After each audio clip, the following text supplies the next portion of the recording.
Hello, my name's Amy Jeffs and I'm the author of Storyland, Wild and Saints, and I want to tell you about my new book, Old Songs, which is coming out on September the 25th.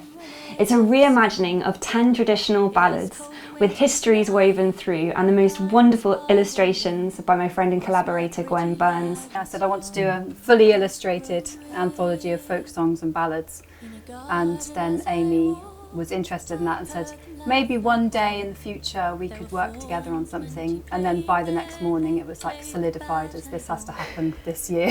Yeah, I'd been for years had been reading Arthur Quiller Couch's 1920s collection of traditional ballads and absolutely loving them as bedtime stories for myself.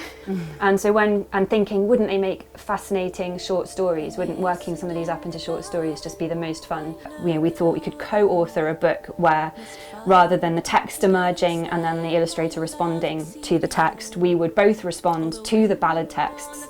But then it also became rapidly clear that there was a musical dimension to this project. Because they're about death and birth and passion and desire and revenge. Frustration. Francis James Child's texts, Yeah.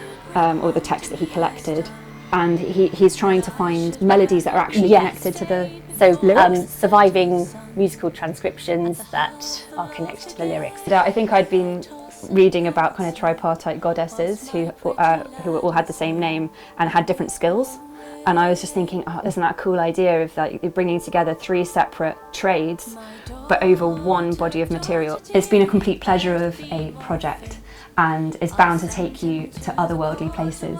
So it's available to pre-order from Waterstones now, and I'd urge you to do so.